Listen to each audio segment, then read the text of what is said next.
G'day, Ross here. Excited to tell you about my new project entitled, modestly, Ross Recommends. We've never had more options on what we can do, and it's hard to know what's really worth your while. Every couple of weeks, I'll be joined by experts and friends to talk about what we've been loving, any aspect of life. Think of it as part review show, part book club, plenty of learning and laughs along the way. Subscribe and follow now to stay up to date with Ross Recommends, wherever you get your podcasts. From the newsrooms of the Sydney Morning Herald and The Age, this is Please Explain. I'm Julia Carcatzel. It's Monday, April 24. A joint investigation between The Age, the Sydney Morning Herald and 60 Minutes into the Potter's House Christian Fellowship reveals a disturbing picture of the religious group operating in Australia. Former members have described an unhealthy level of control over the lives of its followers, subject to hardline indoctrination tactics, instilling fear about the prospect of hell and the imminent second coming of Jesus. Today, investigative reporter for The Age, Simon Fox-Koob, on the former members speaking out about the cult-like church.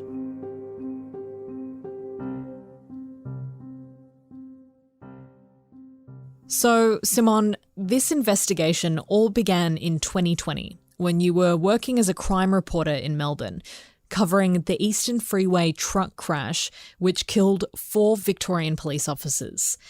Tell me about that case and what you uncovered.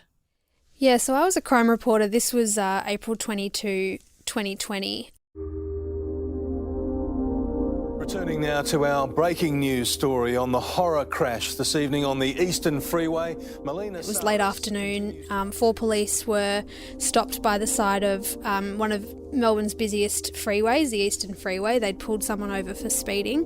At about 10 to 5, 2 officers pulled over a Porsche allegedly doing 140 kilometres an hour on the Eastern Freeway. The driver allegedly tested positive for drugs. Backup was called to impound the car. And a truck driver, who was later found to be extremely fatigued, drove his semi-trailer into the group of police that had stopped on the side of the road. At 20 to 6, with the 4 officers standing by the side of the freeway, the unthinkable happened. Police say the truck veered into the emergency lane and slammed into one police car, then the other, and then the Porsche, crushing the 4 officers. It was a tragic, horrific story, and it had a huge impact on Victoria and the rest of the country. Every hour of every shift, Victoria Police members put themselves in harm's way in order to keep the rest of us safe. This is a day for Victorians to mourn. This is a day for Victorians to put our arms around Victoria Police, the way that Victoria Police always have their arms around us. The truck driver was sentenced to 18 years in prison, and his boss, Simon Tuteru, was also charged with 4 counts of manslaughter in relation to the crash. Much later, these charges were dropped, but during some very early court hearings, the truck driver gave his version of events of what happened that day. He said he arrived at work and told Tuteru, his boss, that he shouldn't be driving and that he'd been seeing witches. He says that his boss responded to that by praying with him and said to the truck driver he was praying in Jesus' name to take the curse away. And then the truck driver agreed to drive one last load, and it was on that drive that the crash happened.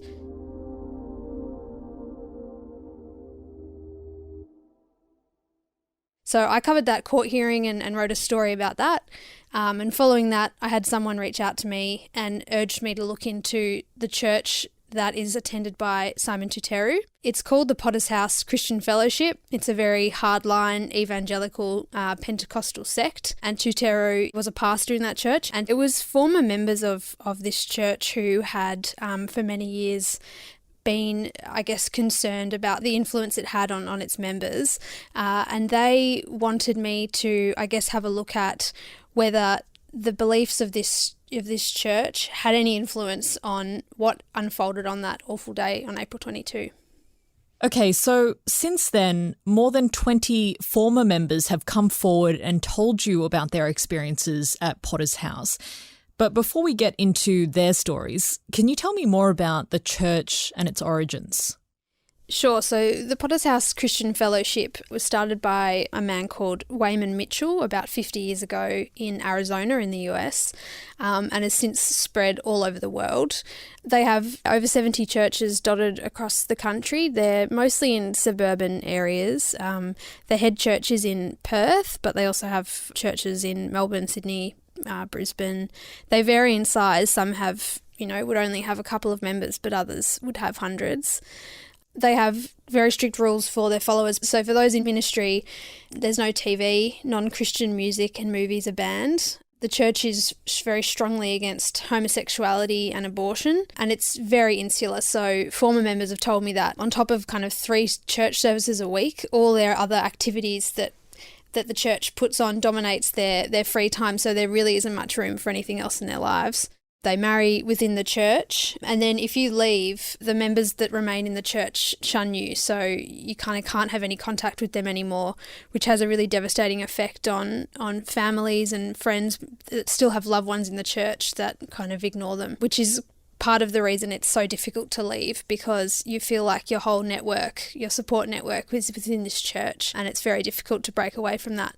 One of the most, worrying aspects that we've looked at is its approach to healing. So the Potter's House believe that prayer and repentance can kind of heal any medical condition, and they link different ailments to different sins. So there's a healing booklet that we obtained, which is circulated amongst the church leaders, and it's written by the founder, and it links things like breast cancer to unforgiveness and gossip and hatred of husbands. It says cervical cancer is linked to promiscuity, eczema is because of witchcraft and curses, and they perform kind of healing rituals, laying of the hands and tongues to cast out the devil and cure members from illness and the curses that are causing that illness.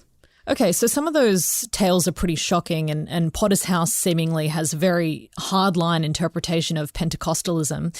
Can you tell me more about some of the members' experiences themselves and how they've had to adhere to these really strict practices? So, as you've said, I've spoken to over kind of 20 people that have left different churches across Australia at different times. Most said to me that, while there are many good people in the church, it's a good people, bad system, which really had a long-lasting and damaging effect on many of them. So a handful of those that I spoke to did agree to go on the record. That included Amy. She grew up in the church in Western Australia. She left about 10 years ago in her late teens.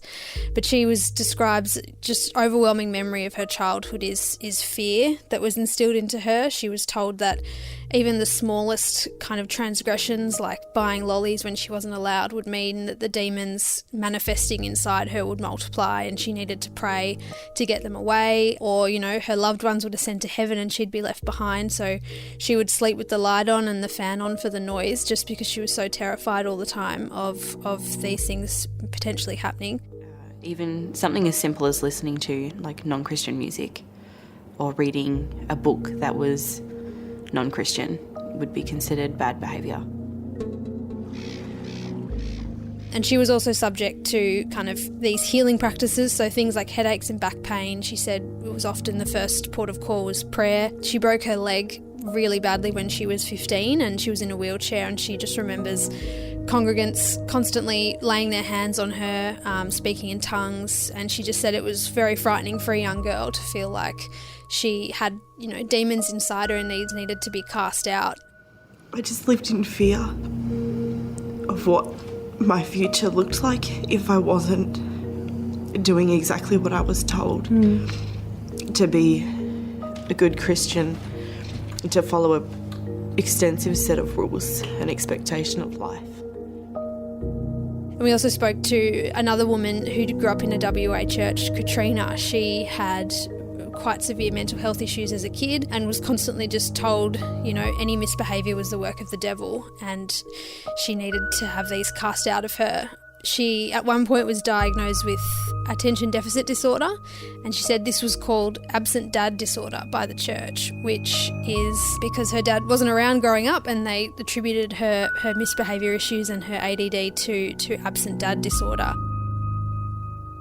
Both these women left in their teens, but continue to be very traumatised by their upbringing, both struggling with different mental health issues, and I guess they're both, worrying about those that are still in the church and who are being raised in the church. Because coming out, they just said it's incredibly hard to transition into a world that you don't know a lot about. When somebody quotes from a movie or a TV show, they just have no idea what people are talking about, and they say they feel very disconnected from the rest of society because of the insular upbringing.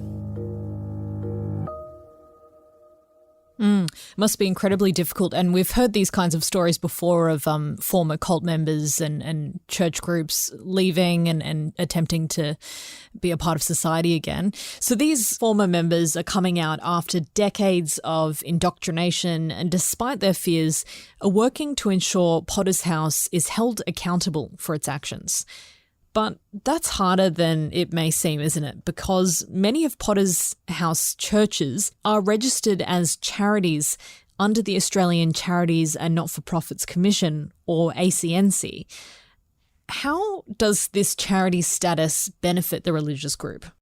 The thing, I guess, with registration with the ACNC, it is a government regulator, so it does give these groups a degree of legitimacy that they might not have otherwise. Being registered as a charity with the ACNC does mean you're eligible for a number of tax concessions. The type of tax concession that a charity gets depends on the size of the charity and the nature of it. The ACNC Commissioner does have the power to revoke a religious group's registered status as a charity, but experts say it's quite difficult to do in practice. There are challenges involved in proving whether there's sufficient public detriment being caused by the religious group itself. And unless there is unlawful activity that can be linked directly to the institution, then it's difficult to revoke a religious charity's registration. But there are 72 registered Potter's House churches in Australia, and over 30 that have either kind of closed their doors or had their registration revoked over the years because they either voluntarily didn't want the registration or they hadn't kept up with their reporting obligations with the ACNC. Okay. And so many people, while listening to this, will think of Brian Houston's Hillsong Church, also of the Pentecostal denomination. Hillsong is currently under investigation over money laundering and tax evasion allegations, which it disputes. Do you think that this negative publicity will encourage regulators like the ACNC to improve their monitoring processes at all? It's hard to say. I mean, the ACNC says that, anyone can raise a concern about a charity with them, and they have the powers to investigate a charity that has breached kind of governance standards or the Charities Act. But their approach is to kind of first try to educate charities to help them comply with their obligations until they're satisfied that those matters are resolved. And it's only when serious breaches have occurred or a charity doesn't come to the table and isn't willing to address the concerns that they will take action. I think the ACNC register, the charity register, was a big step forward. I think it provides transparency in many ways to see who the responsible people are in an organisation, and for some groups they have to have financial accounts listed on the website. So I think that goes a long way in being able to see what some of these groups do and provides that transparency. But I think the ACNC are also bound by the way the system's set up, and they kind of work within those parameters. Okay, so going back to the way this system is set up, it really plays into the idea that religion should be regarded as inherently beneficial to society. Should we question some of these systems in the increasingly secular society we find ourselves in? Our last census, for instance, found 43% of Australians identify as Christian, a drop from previous years. Yeah, look, it's an interesting debate and it does come up pretty regularly, but it is a very complex area, as I've found out doing this story. So in Australia, a religious organisation, if it has this charity subtype advancing religion, that in itself is obviously considered to be charitable, public benefit to society. It's different in the UK, where a religious organisation, it has to prove it provides a public benefit to get the registration. Whereas in Australia, there's a kind of an inherent presumption that advancing religion is benefiting society. People have tried to challenge this. There's a former Victorian MP Fiona Patten, she tried to introduce a bill in 2018 to remove advancing religion as a charitable head, but she said that had considerable pushback against that idea. The bill didn't get up.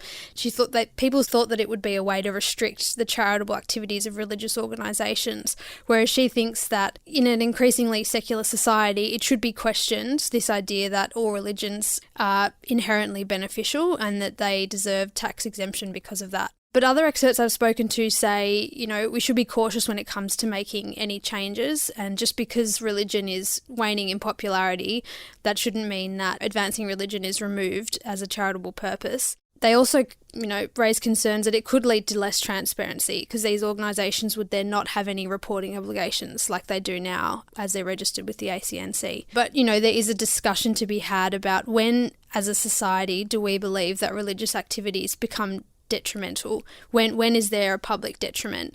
And there's not a lot of case law. This hasn't been really tested in the courts, that question. So it is a discussion I think that will continue to come up again and again as we, as you say, become more secular in our society. Yeah, and I think, like you were saying, it's important to note how important religion is for so many in society and the importance of having a diversity of beliefs. And I just wanted to ask, because I think a pastor you spoke to actually returned to mainstream Christianity. Do you know of any other members who have turned to other religions or are continuing that path? Yeah, definitely. I would say at least half the people that I spoke to that had left the Potter's House Christian Fellowship did go on to continue to go to church, other churches. They still had their faith when they left Potter's House. They did, question a lot of things that they'd been told there, but they still, said their faith wasn't shaken. They obviously left the Potter's House for a reason and were able to see what within the Potter's House was obviously from the Bible and what was kind of maybe more cult-like in its behavioural system that they'd set up. So, yeah, definitely a lot of people still were able to continue to be churchgoers after their experience. Well, that's good to hear. Thank you so much for your time today, Simone. Thank you.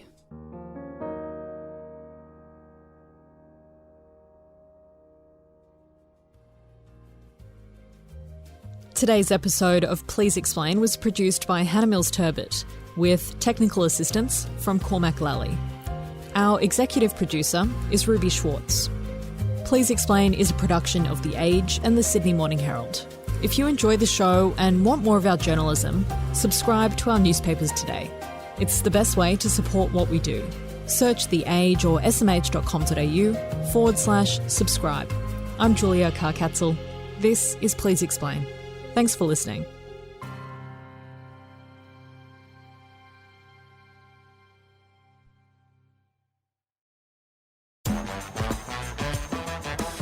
I'm Elise. And I'm Tom. As Oscar Wilde once said, ultimately the bond of all companionship, whether in marriage or in friendship, is conversation. Welcome to our husband-wife podcast, The Elliott Exchange. What could possibly go wrong? Find out with us by tapping the follow or subscribe button on The Elliott Exchange, wherever you get your podcast.